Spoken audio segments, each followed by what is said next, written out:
All right, welcome everybody to the June 18th Ward 5 Neighborhood Planning Assembly. My name is Nate. I recently rejoined the steering committee after a couple of years off, and I'm excited to be here today with you all. I'll start off by saying thank you, Fareed and People's Kitchen, for a great meal. It is free. He's always got a donation thing available, but that's just an aside. We're gonna just kind of start out by opening up with public forum. We can do a little, oh, actually, no, there's one more item to add in just from beyond updates.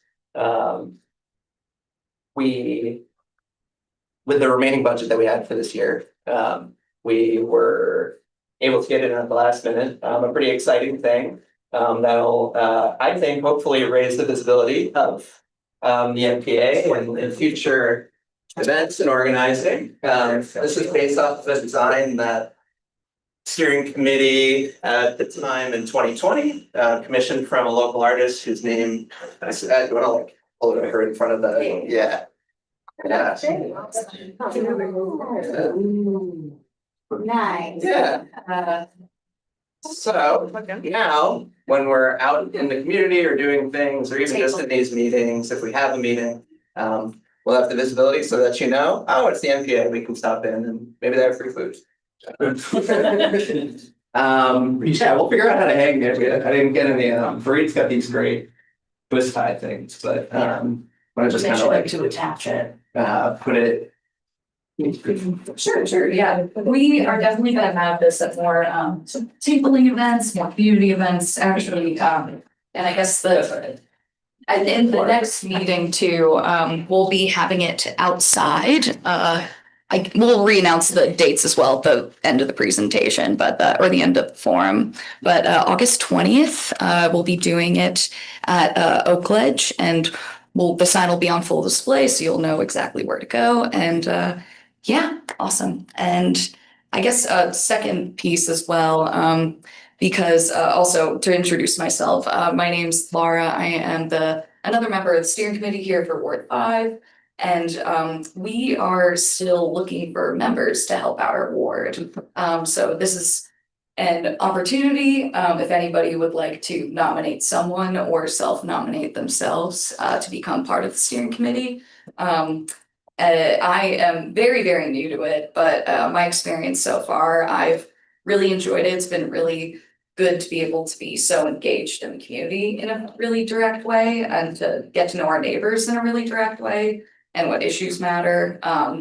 And yeah, and you find great community. Working with Barbara is, she's a treasure. So yeah, and also I want to introduce our third member, Gary. Would you like to say? Well, not much to say. I'm also very new at this, and I'm told it takes a while to really get the hang of it. So I'm working on it. So here I am. Yeah, working on it together. But yeah, this is just an opportunity. If anybody wants to self-nominate themselves, nominate someone else for the steering committee, we can take a moment. If anybody's feeling so inclined. Would you take a moment to describe what it is your purpose is, how often you meet, and how many people are on it also? Yeah, Well, description. As we're about to do that, Oh, okay. if people in the back rows want to be heard, you have to step forward and pull out one of these microphones. Like this. Okay. It's for the people online, it's Yeah. not for the room. And for the record. It's not amplified, but Thank you. Yeah, I can just say a little bit about the NPA. So the NPA is a pretty interesting and unique body within the city of Burlington, but also in cities in general, where it is specifically a neighborhood body where there's kind of like three tenets where we can write resolutions that get passed up directly to the city council. That's something that has ebbed and flowed and how much it's used over the years. We host these meetings. Typically, they're held on a mostly monthly basis, but our steering committee, our first meeting together, we did a great review of the bylaws, and I'd invite anybody. I have a printed copy. I got a little bit of barbecue sauce on it here if they'd like to review it, but I can also send a digital copy as well. anyways, that is to say that our Ward 5 bylaws only require 4 meetings a year at minimum. So somewhere in between 4 and 11, because we've already decided we're not going to for July. And the steering committee meets, once to just get things on the right track. A lot of it happens by email too, just the coordination. Yeah, I'll to speak on the time commitment piece, I would say, I haven't found it overwhelming working full time and having probably too robust of a social life. And I think it's been a really interesting experience, and there's a lot more freedom than I thought there would be with this responsibility too. It's kind of up to you and collaborating with your board to figure out which agenda items you would like, who's coming to speak here even. And while it's a collaborative effort, we are the ones ultimately who are reaching out to officials, reaching out to organizations, getting requests. So yeah, and you do get assistance from the city too, that we had an orientation, which was great. So and there's, I'm sure Barbara has material too, and we can share that with you as well for anybody who's curious. Yeah, I hope that helps answer your questions somewhat. Really only about 3 or 4 hours a month, pretty other than the meeting, maybe. So there's really not a lot of time commitment. Yeah, I would say it's mostly emails, making sure you're coordinating, I guess in terms of the really solid commitments, it's really, what I'm doing right now, taking notes, sending meeting minutes in, being able to come up with ideas, keep up with some current events to figure out who to reach out to, in terms of creating a good agenda that would be beneficial for all. But yeah, I haven't found it to be overwhelming. I found it to be kind of fun. Did that answer the question? Not Yes, entirely. I just, it's just interesting, all the layers, Yeah. right? It's an onion. Exactly. Well, I just didn't mention, we're more or less a conduit between the city and the people. If the city wants people to know something, they'll tell us, and we try to disseminate it and come, and speak to us. And if people want something that they'd like to ask the city, they go to us and we invite them. So it's just information from the city to the people in a pretty good format. If anybody is also just curious about doing it in the future, talk to one of the steering committee members, happy to, have a longer conversation, if it's percolating, and you want to do that at a later time. Yeah. But Laura mentioned it briefly, let's say it off the bat, yeah, our next meeting's at Oak Ledge, to really celebrate, this great asset that's part of Ward 5. So that's something where, we could have not done that, but the NPA is able to be dynamic. And we can say, no, what if instead of having a meeting in our lovely DPW conference room, this is a lovely conference room, but so is Oak Ledge, sometimes. And we can also tailor the activities and the engagement in a way that is more fitting for that environment too. So stay tuned, that'll be August 20th. So how do you go about joining the steering committee? You could, if you would like, you could nominate yourself or someone else. I nominate her. Yeah. Are you interested? Yeah. Great, welcome. But so, yeah, introduce yourself. Yeah. Do we Yeah, come on over. Yeah, come on over. Okay. You got this seat now. My name's Anya. I use she, her pronouns, and I live down the street in the Champlain School Apartments. I work at the University of Vermont in the admissions department, doing alumni volunteer recruitment and also recruitment for students in the Cape Cod and South Shore Mass area. And I'm also the assistant director of Governor's Institute of Vermont Math. So I do a lot with education and students. And I love meetings and I like planning things and I like to stay involved with the community. I love listening to the radio, specifically Vermont Public. Yeah. So that's a little bit about me, but I love a meeting. So I'm interested.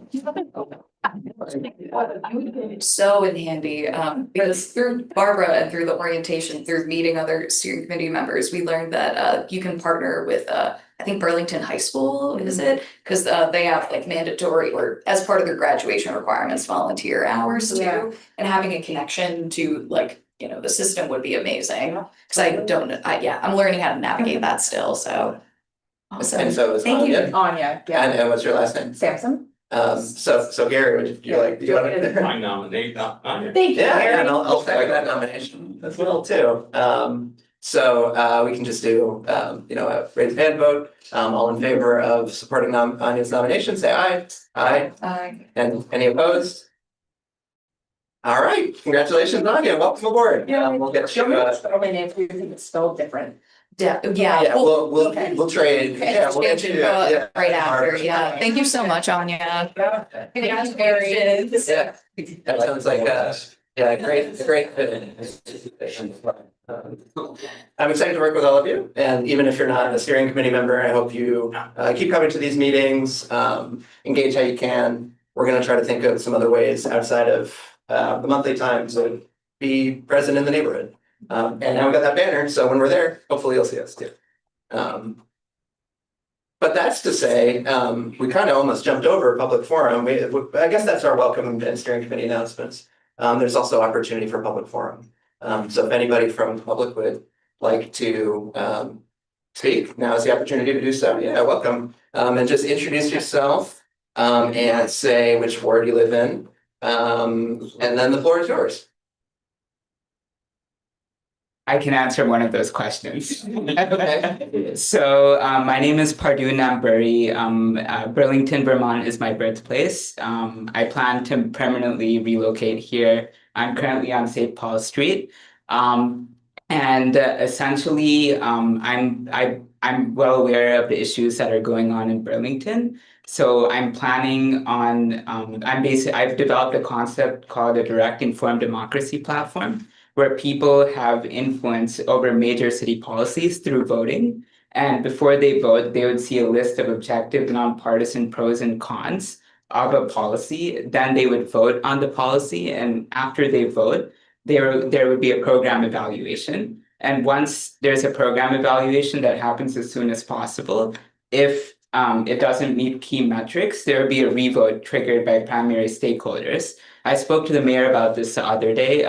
She's connecting me with the chief of staff, and there's some other city council members I'm in contact with and trying to get conversations scheduled with. But essentially, I think this could really help the citizens focus on uniting based on objective information rather than division based on emotions. So the key here is the information game, and I want to see how it could help people understand what exactly is going on in the city and how to solve the issue, what are the best ways to solve the problems, and then it'll also increase empathy towards everyone around. So that's basically what I'm trying to do. I just graduated from Northwestern University with my master's in public policy and administration. And how can people get in touch with you if you want that now? Or I want that, yeah. What is the best way to get The best way to get in touch with me is so my I'm not going to give my phone number because the area code screws me over. So my email address is Pardue, PARDHU, and then last name is NAMBURI @gmail.com. And you could also connect with me on LinkedIn. I'm very active on LinkedIn, PARDHU NAMBURI. And thank you so much for opportunity to talk for joining. I love the people here. The only reason why I'm here is because of the people. So it's I think this is an amazing town. Well, thank you. Thank you for joining. Would anybody else like to speak in public forum? Yeah. Hi. My name is Fareed. You gotta come to the mic. Yeah, you can, yeah. Fareed, who always manages to be out of the room when we're thanking. My name is Fareed. I'm a volunteer for the People's Kitchen, but I'm actually making an announcement on behalf of Proposition Zero. Burlington is the only city in Vermont that doesn't have direct democracy power given to its voters. Other towns in Vermont, you're able to put on it's a citizens initiative or referendums. And so we would like to bring that from the rest of Vermont, and we would like to bring that to Burlington. So then Burlington has more say about what goes on in our city government. We need 2,000 signatures to get on the November ballot.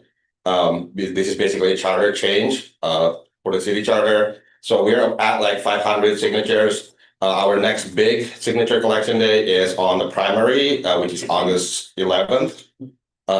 If you are available and would like to help bring direct democracy to Burlington, please let me know. The website for our campaign is proposition0.org. That's proposition zero spelled out .org. And my name is Fareed. You can email me at fareed@proposition0.org. I hope you will be as excited as I am about bringing the direct democracy to Burlington. Thank you. Yeah, welcome. Yeah, and just step up to the mic, share which word you live in. Hi, yeah. Hi, my name is Katie. I live on Maple Street, I think in Ward 5. My concern has less gravity than the future of democracy in Vermont, but the new light at the corner of Maple and Pine Street has become my personal nemesis, and I think is really also the nemesis of several of my neighbors. It seems that traffic patterns have really come to a halt since that light has been implemented. I think a lot of this is because people want to turn left from whatever direction they're going and can't now with the way things are going. And so the intersection will get completely gridlocked, and then maybe one or two cars will get through with every change of the light. And then people get frustrated, and so they'll run the reds. I feel like I've also seen more near accidents or pedestrians get hit since the light was installed. So, I mean, I'm not a traffic engineer. I think the four-way stop pattern was definitely better than what we have now. I think finding a way to add in a protected left where it's a tight intersection, so that would be a challenge, but I think that would also improve things. They made it tighter, didn't they? They fixed things. Yeah. Yeah, I think I agree with you. I live near it myself. Yeah, same. And thank you for joining. Last month we had Rob Golding join. He's the public relations manager for DPW, the Department of Public Works.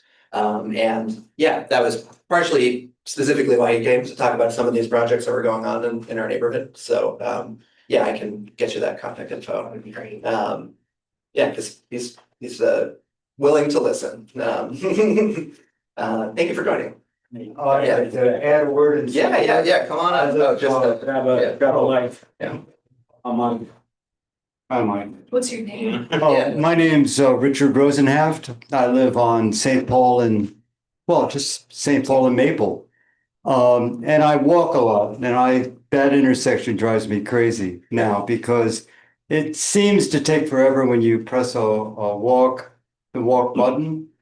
And I don't understand that either. There seems to be reds, greens that don't quite make sense, and I'm all for a new look at that intersection. Thank you. Was it Richard? Yes. Thank you, Richard. This is great. Barbara. Hi, I'm Barbara. I am the city's NPA coordinator, and I have a voting PSA from the city clerk. So we have an election upcoming in August, and because it's a primary, you're not going to automatically get a ballot sent out to you like you do in a general. So if you do want to vote by mail, you have to request a ballot, and you can do that on the State of Vermont voting portal, which is vote.vermont.gov. I think we're going to start sending the ballots out on June 29th, so just get those requests in before then if you can. Although you can always vote in person, of course, on election day. And then also on those lines, at the end of next month, all of the NPAs citywide are hosting a joint candidate forum for the Chittenden County State's Attorney. That is going to be on July 29th in Contoy's Auditorium in City Hall. And if you sign up on the sign-in sheet that is floating around, you will definitely receive more info about that. Thank you, Barbara. And I'll just plug the sign-in sheet before we pass it to you. If you haven't signed in, the sign-in sheet's over there. We can pass it around to you. And go ahead. On the theme of public service announcements. My name's Bram Klepner, and I live in Ward 6, but I do represent Ward 6 and Ward 5 in the state legislature. So first of all, first public service announcement is I am here to hear whatever concerns you have about the legislature and the state and whatever else you'd like to register. And the second public service announcement is that against astronomical odds, there are two Brams running for office in Burlington right now. And we both have last names that begin with K, so we can't even use first name, last initial. So Bram Cronenfeld is currently state's attorney in Franklin County, and he's running for state's attorney in Chittenden County. He's lived in Burlington for 20 years. And Bram Klepner is running for re-election to the Vermont legislature from wards 5 and 6. Thank you, Bram. Thank you for joining. Any other, Can I just comment on the traffic lights? yeah, just grab one of those mics and sorry. introduce yourself and then. Sorry. Yeah, Steve Levy. I live on Locust Street in Ward 5.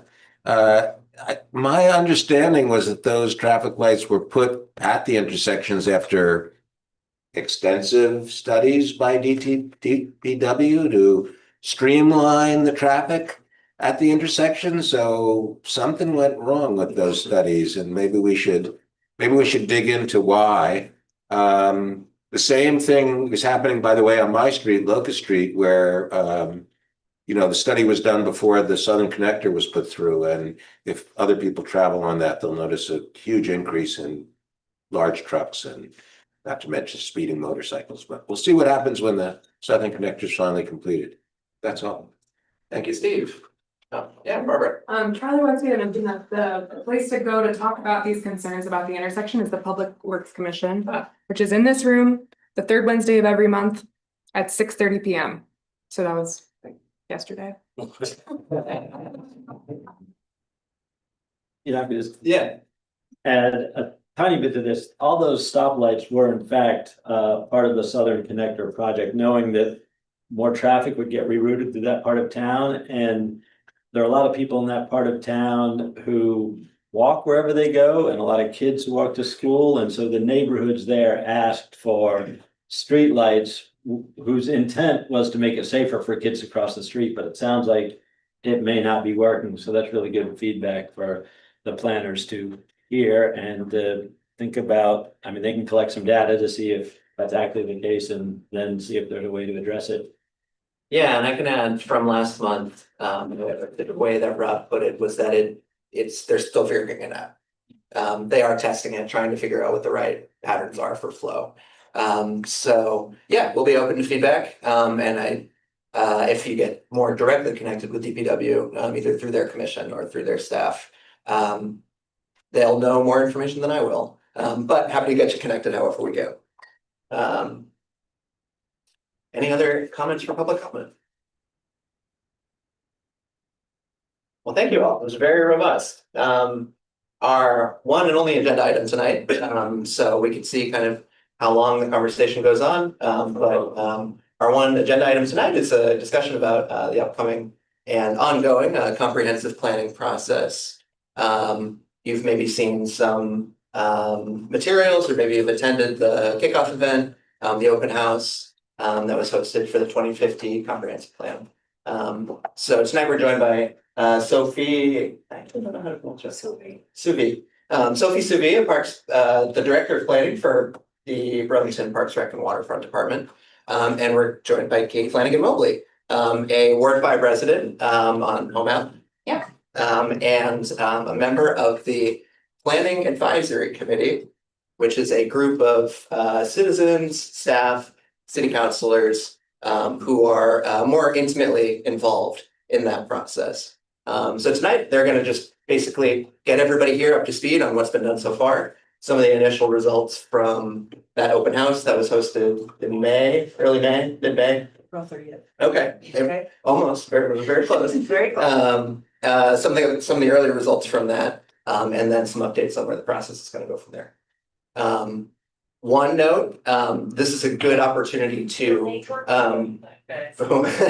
bring up some ideas and thoughts about the neighborhood, but from a plan perspective, it's early enough in the process that it hasn't been broken out to really Ward 5 specific things. So it's an opportunity to share any thoughts that you have, but just know that, like, oh, have you looked into one comment we got by email was a Locust Street crosswalk. Like it's just not down to that level of granularity yet. But there will be more opportunities beyond tonight to engage, and that's hopefully what you all will have the opportunity to find out about. So without much further ado, Sophie, floor is yours. Thanks for having me, and I have slides to show just to help us go through because it's a big project essentially. But thank you for the opportunity to talk about it. And hopefully technology will be on my side today. That's always fun. How do I move this thing? Let's make it eventually. I can add one additional note too. So my other public service role is as the chair of the Burlington Parks Commission. It also meets in this room. So that's how I was able to arrange this with Sophie and Katie, because we're all connected through that. So this will have more attention turned towards the aspects that pertain to parks, but both of them will be able to speak, of course, to the overall process. So yeah, now without much further ado. Thank you. So as Nate mentioned, it's a broad process because there's 4 plans essentially going to be integrated into one. It complicates it from many aspects because it means it's 4 departments working together. We work together on different things, but a ginormous plan for the entire city is not something we've done before. So from that perspective, it's complicated, but in the end, we'll have a plan that has multiple components to it that all talk to each other. And it also means that not 4 departments will be coming out to you and asking you for feedback 4 different times. So hopefully that concerted effort will not only streamline, but again, the plans will be more seamless in between each other.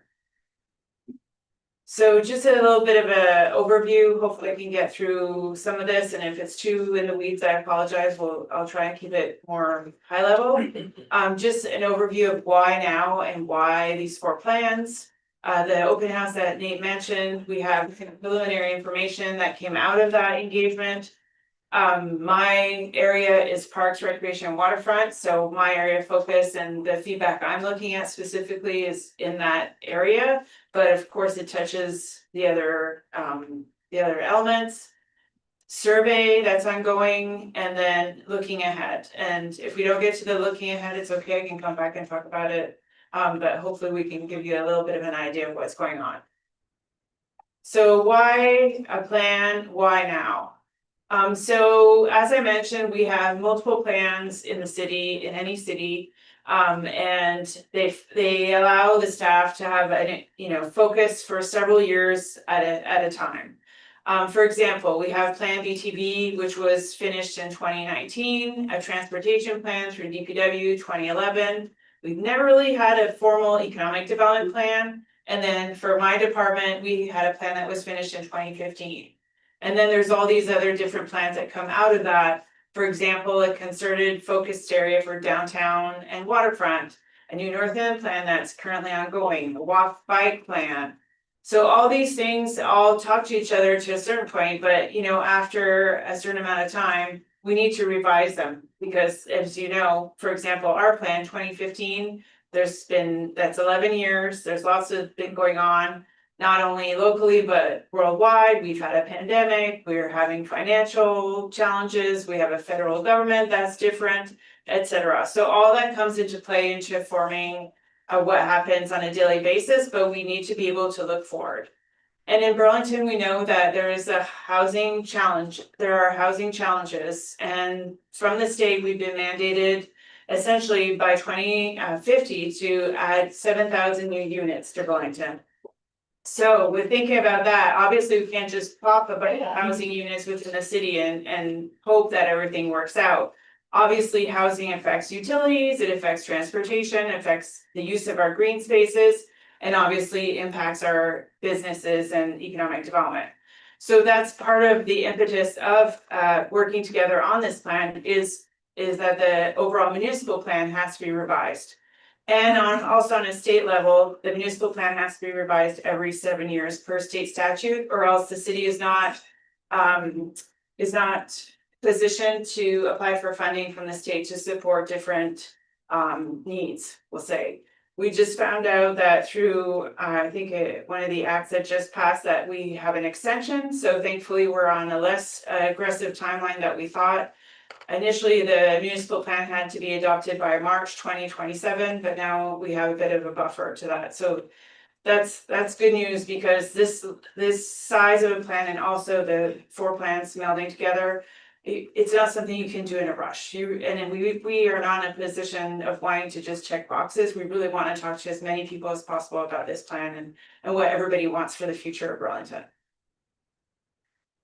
So, you know, I was showing how these plans are kind of all separate because they kind of are, because they situate the work of each department throughout time. But with this plan and the work that we're doing as a cohesive whole, all these plans can overlap a little bit more fluidly than they would otherwise. And obviously all these elements, and we're referring to all of these pieces as elements, overlap in certain ways. For example, our waterfront, as we know, is mainly in the purview of Parks, Rec and Waterfront, from the boathouse to marinas and North Beach to Oak Ridge Park. But obviously a lot of people come from outside the city to take advantage of these resources we have, and they spend money. So that impacts our economic development in the city.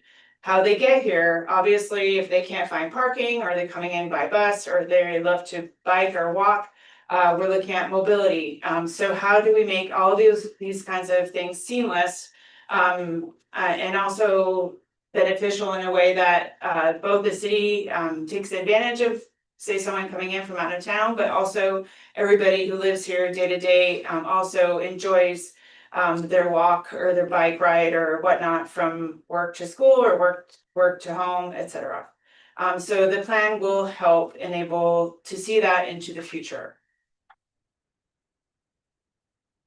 And that's at the high level. So as Nate mentioned, in April, at the end of April, we had an open house down at the train station where all the plan was kind of showcased in terms of different stations and asking different questions of those who attended about all the different components, and then questions in general because of all the overlap. So these are just very high level, some snippets of what came out of those sessions. 322 people signed in at the open house. Some may not have signed in, but I have never seen that much of a turnout for one of our public meetings. And thankfully, it wasn't just a talk at you public meeting, it was very engaging. Every station had something for you to do. And obviously staff and our consultant team was there to talk to everybody. Yes. So if you look for it, that event that she's referring to was recorded by CCTV, and you can actually watch a film of the entire. There you go. Thank you, Charlie. Yes.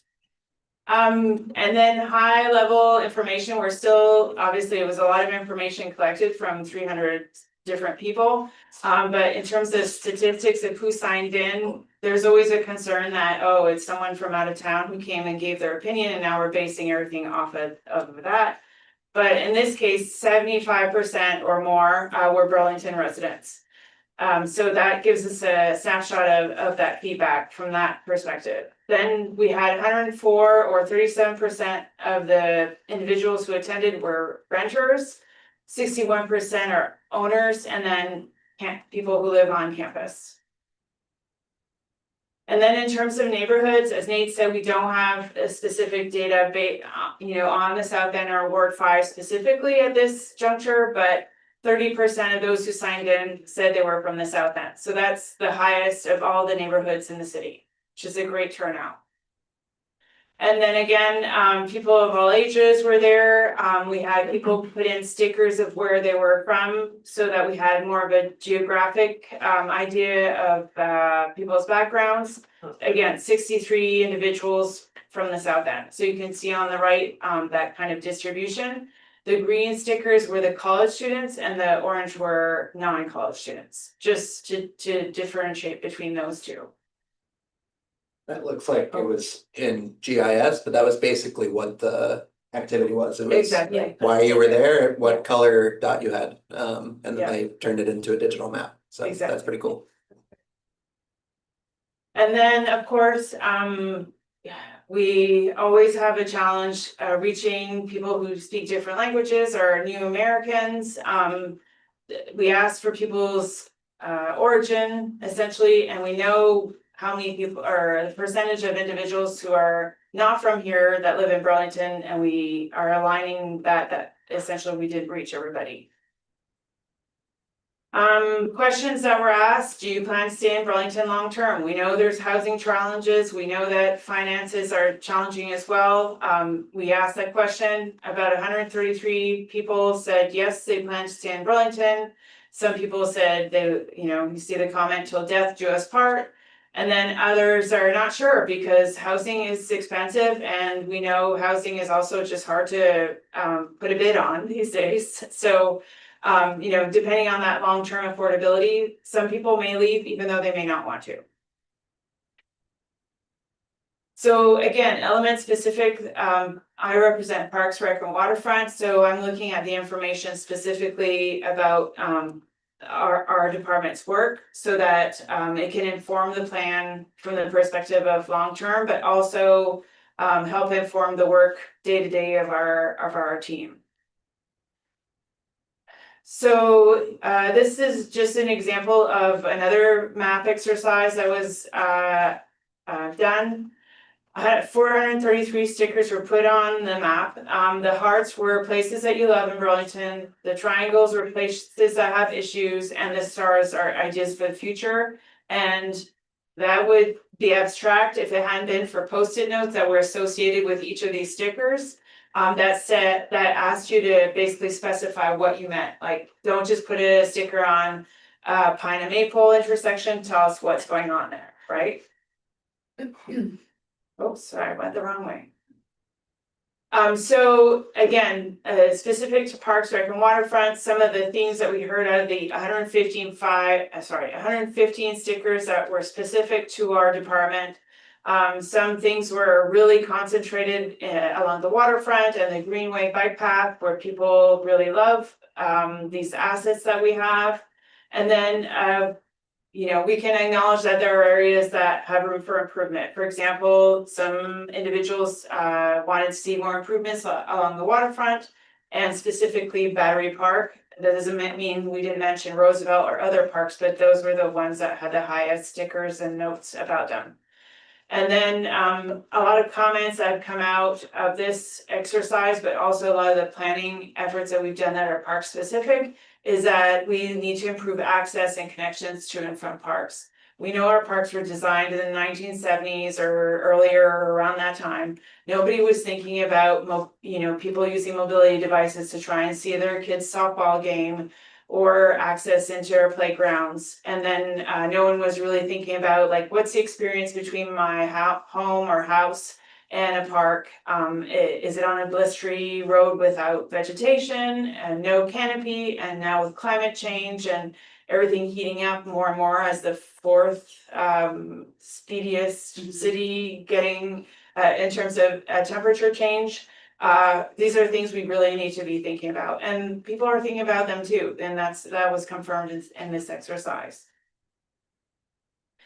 And then we had a specific station, as did transportation, economic development, and the municipal plan. And ours was to ask individuals to write or draw a special memory related to parks, programs, or events offered by Parks, Rec, and Waterfront.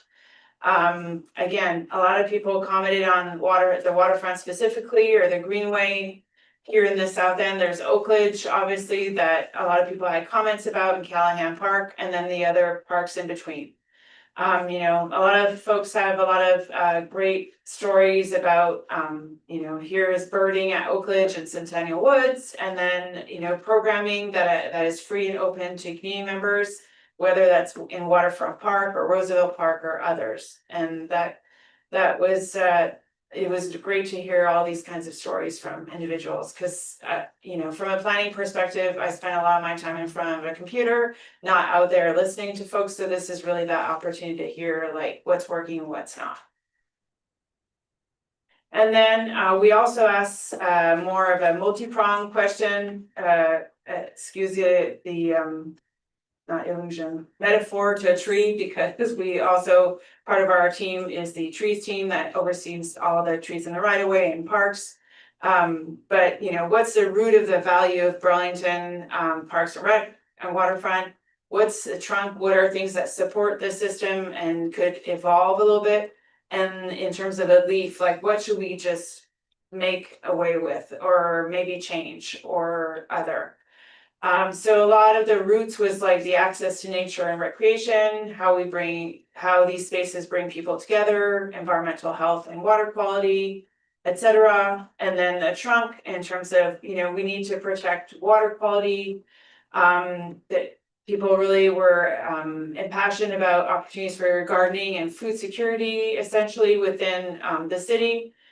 Programming in terms of recreation for all seasons, there was definitely a lot of mention of wanting more activation in the winter time to bring people out and activate those spaces. And then things that need to be improved. We have a lot of deferred maintenance across our systems, and you know, and people notice, and that's fair. So like Perkins Pier flooded in 2011. There's still a lot of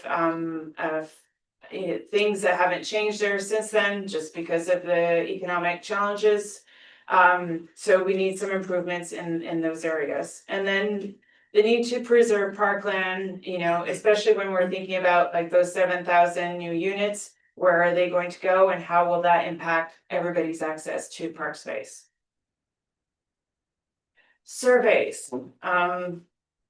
So we had a statistically valid survey that went out to residents in April, early May. The goal for the statistically valid survey was to get 400 surveys back. We received 448 of them, and for them to be statistically valid, they had to be mailed out and come back. And I don't know the logistics of that. We have a sub-consultant working on that. But then we also have an online survey where to date we've had, or as of May 26th, we had 105 surveys that were responded to online. And it's still open until June 30th. So if you didn't receive one of those paper surveys, it's the exact same questions in that online survey. And I encourage everybody to respond to that because it has questions about all the different areas. And it's important to hear back from as many people as possible. It's burlingtonsurvey.org. Yes, it's not very hard to remember, thankfully. It's not a gobbledygook one. And then in addition to that, because the statistically valid survey that's on, then the one that's online, the same one, can't be 60 pages long, and our work covers a lot of ground. And this is for all 4 plans. We also have hired, we as Burlington Parks, Rec and Waterfront have also hired 2 summer interns to go into our parks and do user counts in our parks, talk to people, and also do an intercept survey. Intercept survey is you're in a space or at an activity and someone walks up to you and says, do you want to do a survey? And it really is more of a deeper dive into Parks, Rec and Waterfront because as many of you know, our name is already very long. Well, it comprises a lot of the work that we do. Like I mentioned, we have the arborist team that takes care of our trees and greenways is part of us. Capital planning. So my team oversees planning, but also any design and construction in our parks. So new playgrounds, new amenities, significant changes to restrooms, etc. We also have grounds maintenance, people who mow the grass, maintenance workers at the cemeteries who obviously oversee burials, etc. And that's just a snapshot of our entire team. So we want to ask questions that not only is the public, we're curious about what the public wants, obviously, but also our team members are curious about what the public sees and what the public understands of the work that we do. That will help inform the work for the next several years. So if you see one of our very nice interns out and about, please answer the survey or just talk to them about your experiences in parks because they're taking this all in and it's really going to help inform our work. So as I mentioned earlier, we know we didn't reach everybody. We didn't reach especially individuals that are new to our community or who speak a different language than English. And so there is a follow-up meeting scheduled for next Saturday at the Old North End Community Center. That's being facilitated by the city's Trusted Community Voices. If you don't know the Trusted Community Voices, they are a group of individuals who work with the city and represent different communities within Burlington. So they, for example, someone who's part of the Trusted Community Voices speaks Arabic and can reach the people in our community who are primarily Arabic. Oh my God, I'm losing. Arab, yes, thank you. Sorry. Speak Arabic, there you go. And so hopefully at that meeting, we'll get a more of a diverse voice to the table about the engagement regarding Plan BTV. And then in the last couple of weeks and going into July, we'll have dedicated meetings with specific groups. So say, for example, today we met with Champlain College specifically. They're large landowners. They also have open space. How can we connect better with them? And also they have students who come here and a lot of them stay here after. So how can we better serve them and vice versa? So if there's anyone that we may be missing, we definitely want to hear about that. And we also want to hear about the best way to connect with individuals and groups that may not come to our open house, may not be interested in coming to our open house. We don't take offense, but may want to have the conversations nonetheless. We are more than happy to, meet with them one-on-one wherever they feel comfortable. So next up, sorry, there's a lot of information. So scenario planning. I have never been through this kind of process, and I don't think any of my colleagues have previously. But the way I frame scenario planning is essentially we have all the data about the existing conditions in the city of Burlington. And for example, we're taking the 7,000 housing units and imposing it into the city. What does that do? So the scenarios can be 3 different options. For example, we concentrate those 7,000 units downtown. How does that affect utilities, transportation, parks, etc.? Or we put them along the main corridor, so North Ave, and then all the other smaller arterials throughout the city. And then the third is more of a dispersal strategy. And then what are the repercussions? So it's kind of stress testing the city and our city facilities in terms of what those 3 potential scenarios could look like. I guess. Good question. When you say 7,000 units, is that like people's worth or like would a 3-bedroom versus a 1-bedroom be 1 unit or 3 versus 1? One. Yeah, happy to share more about that. Yes. Yeah, I'm also housing. That's my day job. So yeah. So this is just kind of an overview of what I just mentioned, but it's a tool to explore certain uncertainties across the future. It's a bit structured so that we can see the different priorities that the city has and input them in there.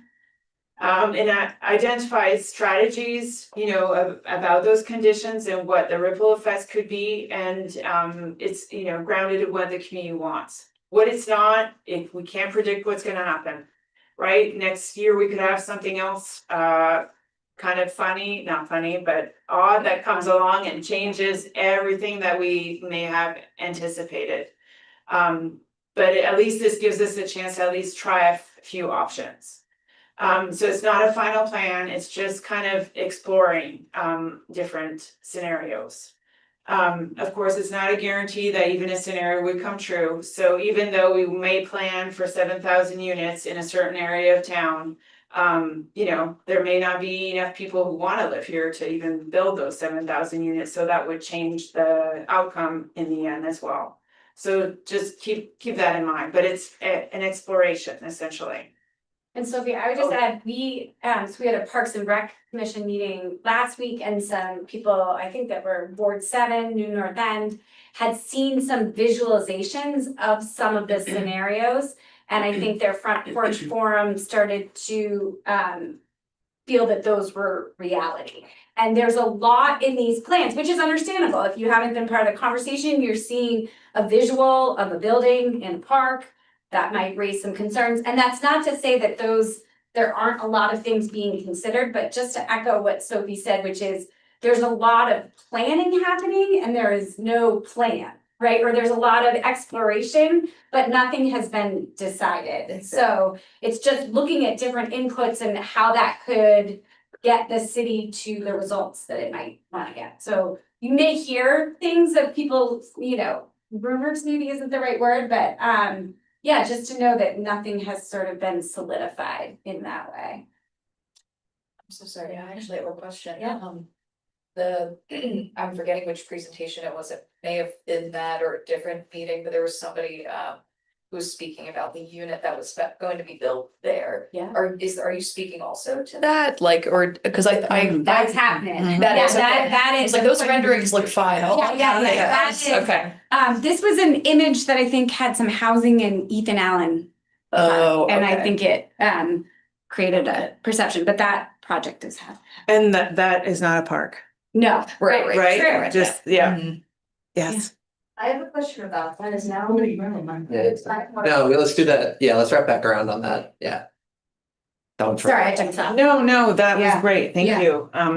And just to reinforce Katie's role, so the Planning Advisory Committee meets once a month and gets a more in-depth update, and is there to advise us if we're going in a wrong direction in terms of how we communicate out what's happening, but also, can ask the more in-depth questions as we are more, as we're still going, if you will, rather than at these major junctures. Yes, and this is we're just to clarify, we're just really at the beginning with the open house and the survey still open. We're still just asking questions. What's working, what's not? What would you like to see in 2050? For example, there was another station I didn't mention that was postcards to yourself in the future. What are you telling yourself in 2050? It was a postcard, for example, it said, I took the tram to Oakledge and there was a lovely concert and I watched the sunset. Just these like lovely imaginary tellings of what we could see in the future. But you can see what we're pulling out of that. It's like people really are into public transportation, bringing back the tram, really appreciate the sunsets and the ability to be at a park, so those are the values that the community has been expressing, and it's super important to just engage in the process because it's happening. Whether you're coming to the table or not, it's going to happen. So I encourage you to, plug in, whether it's through the survey or talking to anyone who's working on it. And so just a snapshot of where we are today, the current population, 45,000 people. We have 18,282 housing units in the 2024 data, and we are building about 119 units a year. So you can imagine what that looks like in terms of if you're thinking about 7,000 in 25 years, it's way more than that, right?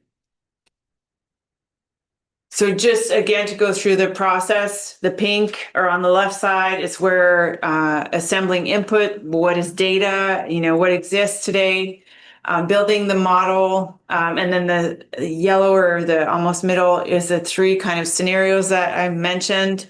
And then it's looking at these visualizations of what the ripple effects of these scenarios are. And then the analysis will come after, et cetera.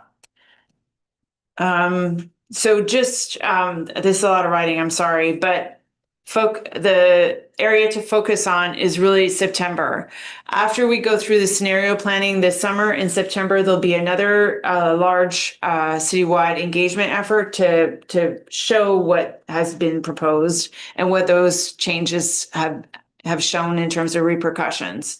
And that would be a great time to come and see what's what at that point, what's working well, what looks challenging, and you know, who's benefiting or who may be left out, because the last thing we want to do is to continue along a path that's not equitable to everybody. And what are those implications? You know, if we're starting to expand the population, access to parks will change, access to transportation, hopefully public transportation, hopefully will increase.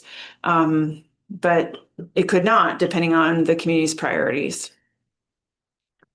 So I hope that was not too much in the weeds and makes it understandable of where things are at, but just want to reiterate, we're still at the early stages, nothing's set in stone, and now's the time to provide that input and ask questions. Thank you. Yeah, I can open the floor if anybody has any questions on process or, yeah, go ahead. And just Yeah, you mentioned the word, oh, my name's Richard. You mentioned the word mobility. What do you mean by that? So mobility is essentially the work in Department of Public Works. So transportation, whether that's bike and pedestrian transportation, vehicular transportation, everything associated with our roads and getting people from A to B. And then we also are working with GMT, you know, on you know, what the scenarios would look like and how their work also should hopefully shift. Yeah. Does that help? Okay. Yep. Yeah, yes. Hi, I'm Dominique. I live in Ward 5 on Shelburne Road. And I had a question about the planned new building here, at least the first one that's had more details announced. You were mentioning that a 1-bedroom, 3-bedroom, whatever, it's all considered one unit. Hearing about that building and how it's entirely studios and 1-bedrooms, I was a little worried because it feels like that's maybe only a small portion of the type of housing that's needed. And if it said, oh, we need 7,000 units, obviously the biggest incentive is to just build a bunch of studios, but I don't feel like we're really where we need to be with 7,000 studios. I know it's not going to be that, but how does that work in terms of planning out? I know that there's multiple buildings planned there. Do you know yet if there are units planned for 3-4 bedrooms? Because larger families obviously can't really get much out of a studio. It's not an area I oversee, but as far as I understand, it'll be more diverse than the studios and 1-bedroom apartments. But I don't know the details myself because it's CEDO and city planning. Yeah, and I can add in that since that is happening in our neighborhood, kind of any of the public feedback that the developers do, that it's typically part of the process that they come to the NPA and do a public hearing basically on that. So be on the lookout for that. I'm sure that'll probably be pretty well attended. And yeah, I know that there's one building that has a component of affordable housing that it's going through the process at that site. And then kind of from a macro perspective, it's what's not always connected is the distance between planning and individual projects. So like planning is kind of like in if we had the people doing things, basically individual actors, businesses, you know, city government, all doing things over the course of time, what would we kind of want it to look like? But then individual projects kind of comes down to whatever the private landowner does, other than parcels that are city owned. That there's more of you know, ability to negotiate. Yeah. There's also the design review board that and technical review committee that each of these developments go through, and they're public.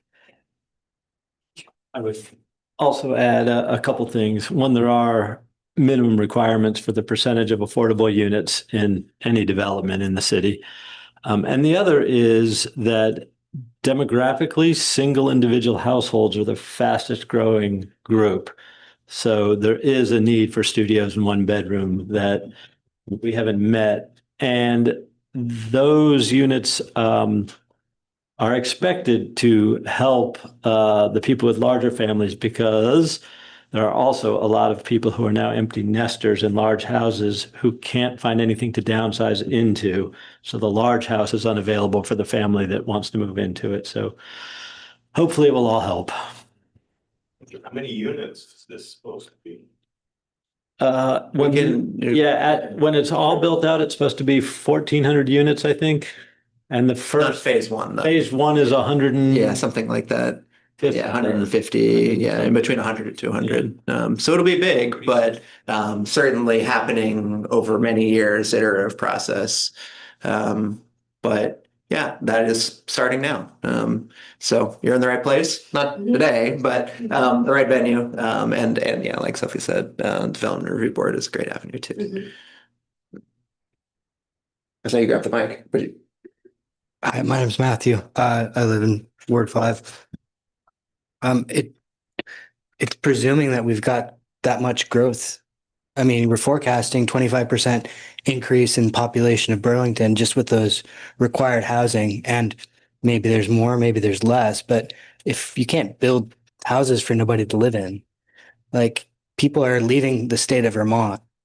And I don't know, like I don't know what the demographics are for Burlington, but I don't know. Is it presumed that because we're building, then people won't leave because it's more affordable here because supply is increasing? Is that the logic? part of it. Yeah. Yeah. Okay. Your vacancy rate has historically been below Yeah. 1%. It's been ridiculous. I think we just hit 4% in the city, which is 5% is considered healthy, like so to have options. But you're right, there is a little bit of that cyclical. Yeah. I mean, to be clear, the housing target is a state target and every municipality has to hit that target. So I don't know, Bram, if that comes up in the legislature but that's a target that was given to Burlington and every community is having to lean into that housing piece. So that, there may be more information on that. And it is a range too. You can see like the disaggregated Chittenden County data through the Chittenden County Regional Planning Commission. They've published kind of it's probably somewhere in between here based on a couple of these different factors. Yeah. The growth forecast. Yeah, well, state, county, and then kind of disaggregated. They basically did like 4 or 5 larger communities in Chittenden County have like certain patterns, and then there's a big middle, and then there's some very rural ones. So they treated those each kind of as slightly different cases to break out what was the statewide number. And that's based on forecasting. I would also say that at the moment, Chittenden County is the only county that's growing. There's a circle of counties around it that are sort of holding their own as the parts near Chittenden grow and the parts farther away shrink. And then all the other counties are losing population. So it is very geographically diverse what's going on with the population of the individual counties.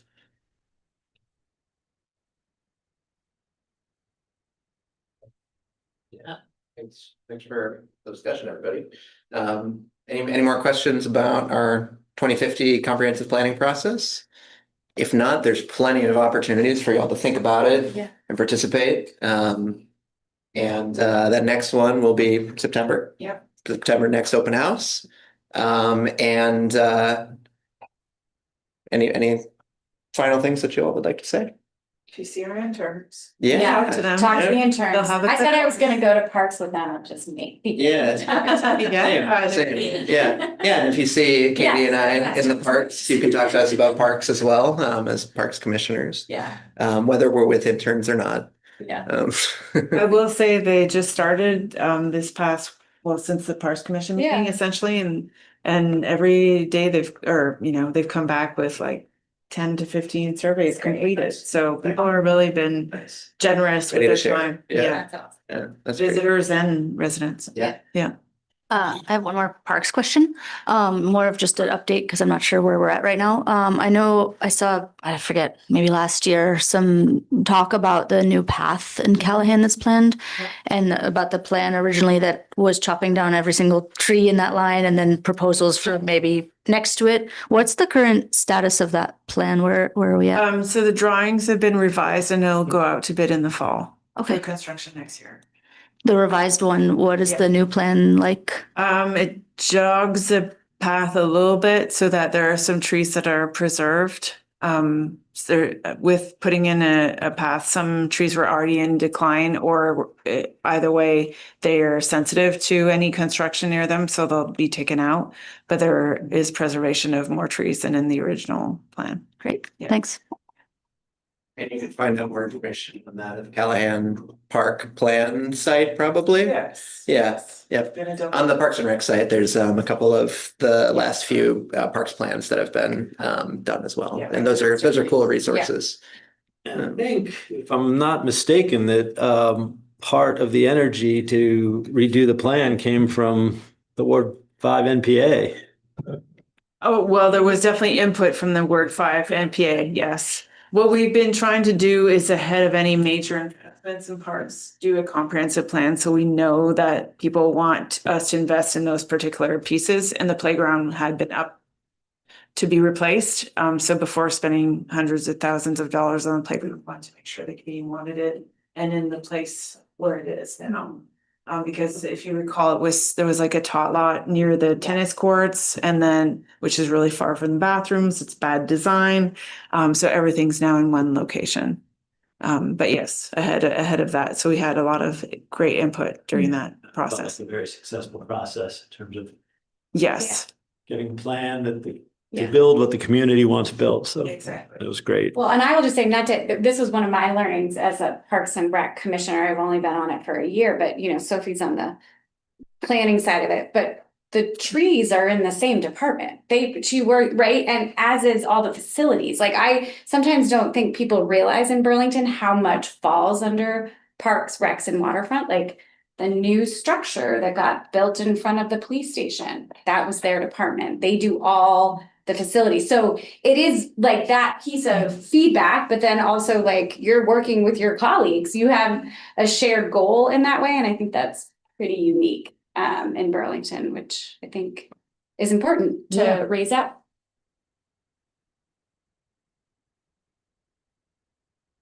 One note on trees, just that, I might as well say it. The city arborist would not want to cut down any trees that don't have to.